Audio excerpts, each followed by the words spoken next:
Hi hello ಎಲ್ಲರಿಗೂ ನಮಸ್ಕಾರ. Welcome back to our channel. ಎಲ್ಲರೂ ಹೇಗಿದ್ದೀರಾ, ಚೆನ್ನಾಗಿದ್ದೀರಾ ಅಂತ ಭಾವಿಸ್ತೀನಿ. ಆಲ್ರೆಡಿ ಒಂದು ವಾರದ ಮೇಲಾಯಿತು ನಾನು ವ್ಲಾಗ್ ಹಾಕಿ. ಸೊ ಇವತ್ತು ನಾನು ಒಂದು ವ್ಲಾಗ್ನ ಅಪ್ಲೋಡ್ ಮಾಡ್ತಾಯಿದ್ದೀನಿ. ಸೊ ಎಲ್ಲರಿಗೂ ಶಿವರಾತ್ರಿ ಹಬ್ಬದ ಶುಭಾಶಯಗಳು. ಸಾರಿ ನಾನು ಲೇಟಾಗಿ ವಿಶ್ ಮಾಡ್ತಾಯಿದ್ದೀನಿ. ನನಗೆ ಹೆಲ್ತ್ ಇಶ್ಯೂಸ್ ಇತ್ತು, ಹುಷಾರಿರಲಿಲ್ಲ, ಜ್ವರ ಸಿಕ್ಕಾಬಟ್ಟೆ, ಮನೆ ಕೆಲಸ ಅದ್ರ ನಡುವೆ ನನಗೆ ವಿಡಿಯೋ ಮಾಡೋಕ್ಕಾಗಿರಲಿಲ್ಲ. ಸೊ ಹಾಗಾಗಿ ಸ್ವಲ್ಪ ಲೇಟಾಗಿ ವಿಡಿಯೋನ ಅಪ್ಲೋಡ್ ಮಾಡ್ತಾಯಿದ್ದೀನಿ. ವಿಡಿಯೋನ ಎಂಡವರೆಗೂ ನೋಡಿ ಸಪೋರ್ಟ್ ಮಾಡಿ. ಪ್ರತಿದಿನದಂತೆ ಬೆಳಗ್ಗೆ ಎದ್ದ ತಕ್ಷಣವೇ ಕಿಚನ್ನಲ್ಲೇ ನನ್ನ ಕೆಲಸ ಶುರುವಾಗೋದು. ಶಿವರು ಡ್ಯೂಟಿಗೆ ಹೊರಡೋ ಅಷ್ಟರೊಳಗೆ ನಾನು ಬ್ರೇಕ್ಫಾಸ್ಟ್ ಎಲ್ಲ ರೆಡಿ ಮಾಡ್ಕೊಂಬಿಡ್ಬೇಕು. ಹಾಗಾಗಿ ಹಾಲನ್ನ ಬಿಸಿ ಮಾಡಲಿಕ್ಕೆ ಇಟ್ಬಿಟ್ಟು ಟೀ ಮಾಡಲಿಕ್ಕೆ ಇಟ್ಟು ಹಾಗೆ ನಾನು ಬ್ರೇಕ್ಫಾಸ್ಟಿಗೆಲ್ಲ ರೆಡಿ ಮಾಡ್ಕೋತಾ ಇದ್ದೀನಿ. ಇವತ್ತು ನಾನು ಚಿತ್ರಾನ್ನ ಮಾಡೋಣ ಅಂದ್ಬಿಟ್ಟು ಎಲ್ಲ ಕಟ್ ಮಾಡ್ಕೊತಾ ಇದ್ದೀನಿ. ಎಷ್ಟು ಬೇಗ ಟೈಮ್ ಹೋಗುತ್ತೆ ಅಂದರೆ ಅವ್ರು ಬೆಳಗ್ಗೆ ಬ್ರೇಕ್ಫಾಸ್ಟ್ ಮಾಡಲಿಕ್ಕೆ ಲೇಟಾಗಿ ಹೋಗ್ಬಿಡುತ್ತೆ. ಅಷ್ಟು ಬೇಗ ಟೈಮ್ ಹೋಗ್ಬಿಡುತ್ತೆ. ನಾನು ಅಷ್ಟರೊಳಗೆ ಎಲ್ಲ ರೆಡಿ ಮಾಡಿ ಕೊಟ್ಬಿಡ್ತೀನಿ. ಒಂದೊಂದು ಸಲ ಟಿಫನ್ ಮಾಡ್ಕೊಂಡು ಹೋಗ್ತಾರೆ, ಒಂದೊಂದು ಸಲ ಮಾಡ್ಕೊಂಡು ಹೋಗಲ್ಲ. ಆಮೇಲೆ ಒಂದು 10 ಗಂಟೆ 10:30 ಆ ಥರ ಬಂದು ಟಿಫನ್ ಮಾಡ್ಕೊಂಡು ಹೋಗ್ತಾರೆ. ಕೆಲವೊಂದೊಂದು ಸಲ ಅಂತೂ ಬರ್ತೀನಿ ಅಂತ ಹೇಳೋದ್ರೆ ಬರೋದೇ ಇಲ್ಲ. ಇನ್ನು ಬರೋದೇ ಮಧ್ಯಾಹ್ನ ಊಟಕ್ಕೆ ಮಾಡಿರೋ ಬ್ರೇಕ್ಫಾಸ್ಟ್ ಎಲ್ಲ ಹಾಗೆ ಮಿಕ್ಬಿಡುತ್ತೆ. ಸೊ ಅಷ್ಟು ಅರ್ಜೆಂಟಲ್ಲಿ ಹೋಗ್ತಿರ್ತಾರೆ.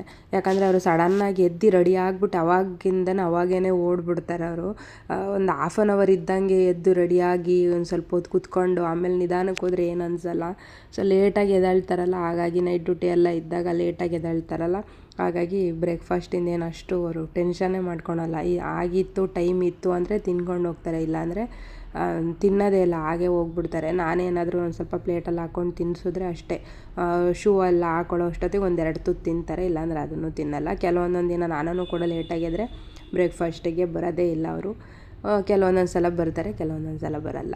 ನೋಡಿ ಇವಾಗ ರೆಡಿ ಆಗ್ಬಿಟ್ಟು ಬಂದಿದ್ದಾರೆ. ಇನ್ನೂ ತಿಂಡಿ ಆಗಿಲ್ವಾ, ನನ್ನ ಹತ್ರ ಇನ್ನು 10 ನಿಮಿಷ ಟೈಮ್ ಇರೋದು, ಹಾಗೆ ಹೀಗೆ ಅಂತ ರೇಗಿಸ್ಕೊತ ನಿಂತ್ಕೊತಾರೆ. ನಾನು ಆಯಿತು ಒಂದು 5 ನಿಮಿಷದಲ್ಲಿ ಆಗುತ್ತೆ ಅಂದರೆ ನೀನು ಬೆಳಗ್ಗೆಯಿಂದ 5 ನಿಮಿಷ ಅಂತಿದೆಯಾ, ನೋಡಿ ಇವಾಗ ನಾನು ತಿಂಡಿನೂ ಬೇಡ ಏನು ಬೇಡ ಹಾಗೆ ಹೋಗ್ತೀನಿ ಅಂತಿರ್ತಾರೆ. ಸೊ ಏನು ಮಾಡೋದು, ಎಷ್ಟು ಬೇಗ ಮಾಡಿದ್ರೂ ಅದು ಫಟಾಫಟ್ ಅಂತ ಟೈಮ್ ಹೋಗೇ ಬಿಡುತ್ತೆ.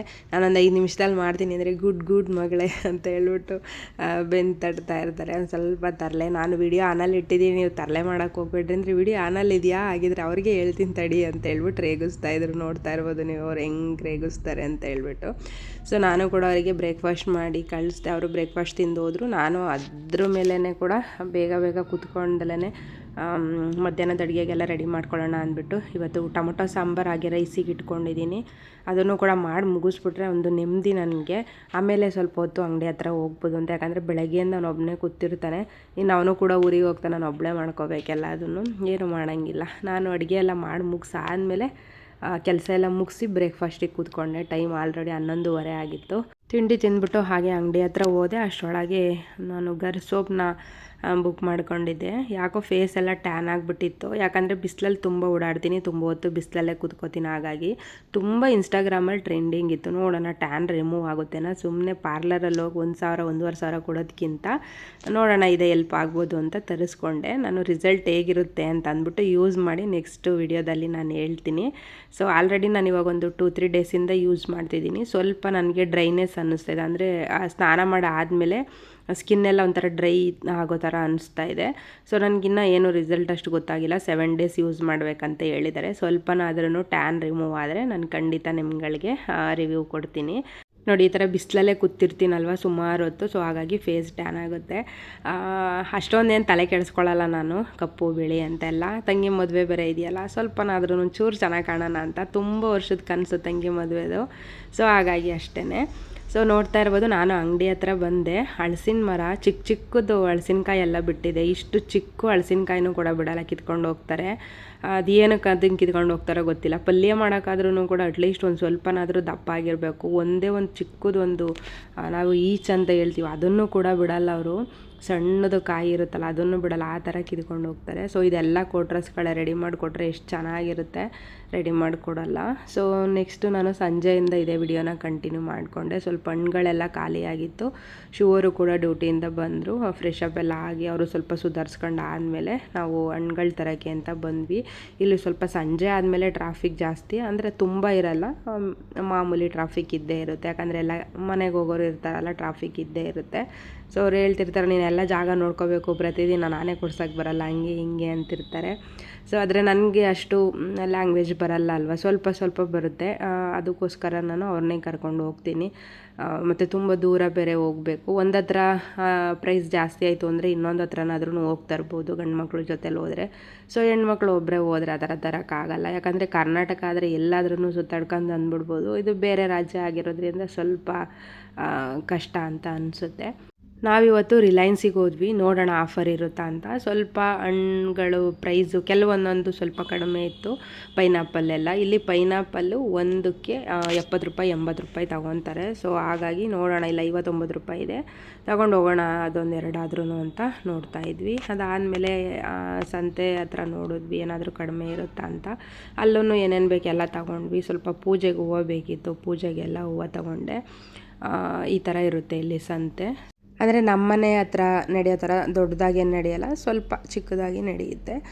ಮತ್ತು ನೆಕ್ಸ್ಟ್ ಡೇ ನಾನು ಆಫ್ಟರ್ನೂನಿಂದ ವಿಡಿಯೋ ಕಂಟಿನ್ಯೂ ಮಾಡೋಣ ಅಂತ ಮಾಡಿಕೊಂಡೆ, ಬಟ್ ಅಷ್ಟು ಪೂರ್ತಿಯಾಗಿ ಮಾಡೋಕ್ಕಾಗಲಿಲ್ಲ. ಬಟ್ ಸ್ವಲ್ಪ ಹಂಗೆ ವಿಡಿಯೋ ಶೂಟ್ ಮಾಡಿಕೊಂಡೆ. ನಾನು ಸಾಂಬಾರು ಮಾಡಿಕೊಂಡು ಹಾಗೆ ಕ್ಯಾಪ್ಸಿಕಮ್ ಪಲ್ಯ ಮಾಡಿಕೊಂಡು ರೈಸ್ ಮಾಡ್ಕೊಂಡಿದ್ದೀನಿ. ಮಧ್ಯಾಹ್ನ ಅಡುಗೆಗೆ ಶಿವರು ಬಂದುಬಿಡ್ತಾರೆ ಅಂದ್ಬಿಟ್ಟು ಮಧ್ಯಾಹ್ನ ಅಡುಗೆಗೆಲ್ಲ ರೆಡಿ ಮಾಡಿಕೊಂಡೆ.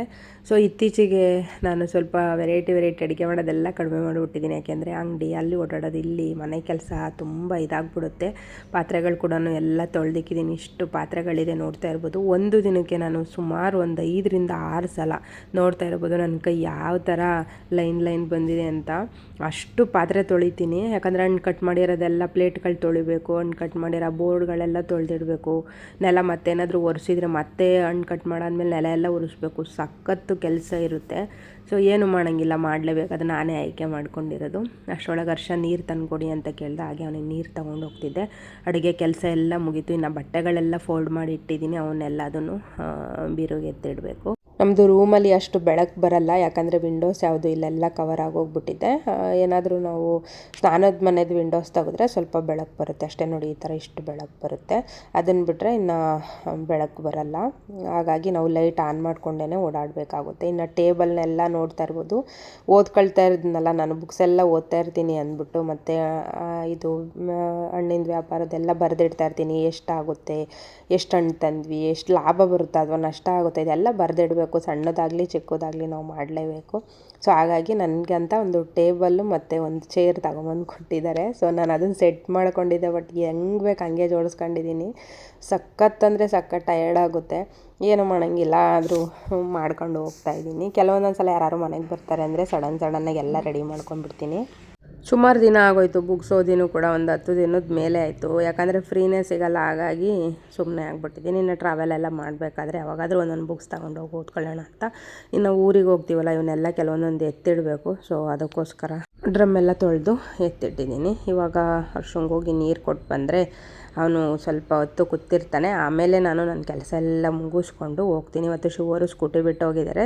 ಸ್ಕೂಟಿ ಸ್ಟಾರ್ಟ್ ಮಾಡಿದ್ರು ಅಷ್ಟರೊಳಗೆ ಪೆಟ್ರೋಲ್ ಖಾಲಿ ಆಯಿತು. ಹಾಗಾಗಿ ಅವ್ರ ಫ್ರೆಂಡ್ ಕರ್ಕೊಂಡು ಹೋಗಿದ್ದಾರೆ. ಇವಾಗ ನಮ್ಮ ಮನೆ ಗಿಡಗಳು ತೋರಿಸ್ತಾ ಇದ್ದೀನಿ, ನೋಡ್ತಾ ಇರ್ಬೋದು ಯಾವ ರೀತಿ ಆಗಿದೆ ಅಂತ.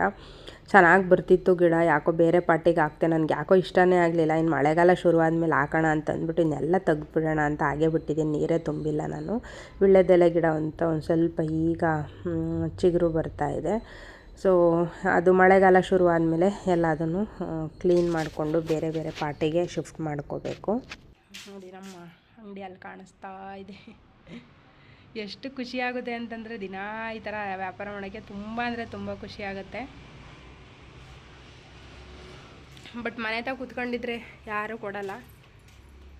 ಸೊ ದುಡಿದ್ರೆ ಒಂದು 500 ರೂಪಾಯಿ ಸಿಗುತ್ತೆ, ಯಾರೂ ಕೊಡಲ್ಲ. ನನ್ನ ಖರ್ಚಿಗಾಗುತ್ತೆ. ನಾನು ಇಷ್ಟಪಟ್ಟು ಡ್ರೆಸ್ ತಗೋಬೋದು, ನಾನು ಇಷ್ಟಪಟ್ಟಿದ್ದು ಏನಾದರೂ ತಿನ್ಬೋದು, ಅಥವಾ ಶಿವರಿಗೆ ಏನಾದರೂ ಕೊಡ್ಬೋದು ಯಾವಾಗಾದರೂ ಬೇಕಂದಾಗ. ಸೊ ಈ ಥರ ಇಷ್ಟೊದ್ಮೇಲೆ ಯಾರೂ ಪಾರ್ಕಲ್ಲಿರಲ್ಲ. ಈಗೆಲ್ಲ ಮಾಮೂಲಿ MHನವರು ಓಡಾಡೋರು, ಕೆಲಸದಿಂದ ಬರೋರು ಅಂಥವ್ರು ಮಾತ್ರ ತಗೋತಾರೆ. ನೋಡಿ ಇದೇ ಮನೆ, ಇದೇ ಅಂಗಡಿ. ಓಡಾಡಿಕೊಂಡು 500,000 ಮಾಡಿಕೊಂಡ್ರೆ ಯಾರೂ ಕೊಡಲ್ಲ. ಈ ಥರ ಎಲ್ಲ ವೆಹಿಕಲ್ಸ್ ಓಡಾಡ್ತಿರ್ತಾವಲ್ಲ ಅವರು ತಗೋತಾರೆ. ನೋಡಿ MH ಅದೇನೆ, ಸ್ಟ್ರೈಟ್ ಹೋದರೆ MHಂದು ಗೇಟ್ ಇಲ್ಲೇ ಕಾಣುತ್ತೆ. ಇಲ್ಲ ಈ ಕಡೆ ಹೋದರೆ ಶೂ ಅವ್ರು ಡ್ಯೂಟಿ ಮಾಡ್ತಾರಲ್ಲ ಅದು ಆ ಕಡೆ. ಇನ್ನು ಇದು ಈ ಕಡೆ ಸ್ಕೂಲೆಲ್ಲ ಐತೆ.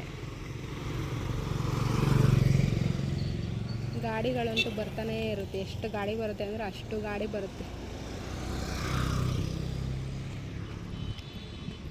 ಇದು ಮತ್ತೆ ಶಿವರಾತ್ರಿ ಹಬ್ಬದ ದಿನದ ವ್ಲಾಗು. ಬೆಳಗ್ಗೆನೇ ಬೇಗ ಎದ್ದು ಎಲ್ಲ ಕೆಲಸ ಮುಗಿಸ್ಕೊಂಡು ಮನೆಯೆಲ್ಲ ಕ್ಲೀನ್ ಮಾಡಿರಲಿಲ್ಲ. ಮನೆಯೆಲ್ಲ ಕ್ಲೀನ್ ಮಾಡಿಕೊಂಡು ಪೂಜೆ ಎಲ್ಲ ಮಾಡಿಕೊಂಡೆ. ಇವತ್ತು ಶಿವರು ಕೂಡ ಉಪವಾಸ ಇದ್ದರು. ನಾನು ಕೂಡ ಸಿಂಪಲ್ಲಾಗಿ ಒಂದು ಗ್ಲಾಸ್ ಹಾಲು ಮತ್ತು ತಂಬಿಟ್ಟು ಮಾಡಿಟ್ಕೊಂಡು ನೈವೇದ್ಯ ಮಾಡಿ ಪೂಜೆ ಎಲ್ಲ ಮಾಡಿಕೊಂಡೆ. ದೇವ್ರ ಪಾತ್ರೆ ಎಲ್ಲ ತೊಳೆದು. ಸೊ ಈ ಸಲ ಶಿವರಾತ್ರಿ ಹಬ್ಬ ಕೂಡ ಸಿಂಪಲ್ಲಾಗಿತ್ತು. ಇನ್ನೇನು ಊರಿಗೆ ಬೇರೆ ಹೋಗೋದಿದೆ. ನೆಕ್ಸ್ಟು ಇನ್ನು ಯುಗಾದಿ ಹಬ್ಬ ಒಂದು ಮಾಡ್ಕೋಬೇಕು. ಅದಾದಮೇಲೆ ಶಿವರು ನಾನಿಬ್ಬರೂ ದೇವಸ್ಥಾನಕ್ಕೆ ಕೂಡ ಹೋಗಿ ಅಭಿಷೇಕ ಮಾಡ್ಕೊಂಡು ಪೂಜೆ ಮಾಡಿಸ್ಕೊಂಡು ಬಂದ್ವಿ. ಫಸ್ಟ್ ಟೈಮು ಶಿವರು ನನ್ನ ಜೊತೆಲಿ ದೇವಸ್ಥಾನಕ್ಕೆ ಬಂದಿರೋದು ಇಲ್ಲಿಗೆ ಬಂದ ಮೇಲೆ ಸೆಕೆಂಡ್ ಟೈಮ್ ಅನಿಸುತ್ತೆ ಅಷ್ಟೇ. ಸೊ ಪೂಜೆ ಎಲ್ಲ ಮುಗಿಸ್ಕೊಂಡು ಮನೆ ಕಡೆ ಹೋದ್ವಿ. ಸೊ ಇದಿಷ್ಟೇ ನನ್ನ ಸಿಂಪಲ್ ವ್ಲಾಗು. ಹೇಗಿತ್ತು ನನ್ನ ಇವತ್ತಿನ ಒಂದು ದಿನಚರಿ ವಿಡಿಯೋ ಕಮೆಂಟ್ ಮಾಡಿ. ವಿಡಿಯೋ ಇಷ್ಟ ಆದರೆ ಲೈಕ್ ಮಾಡಿ, ಶೇರ್ ಮಾಡಿ. Thank you for watching. Love you all. Take care.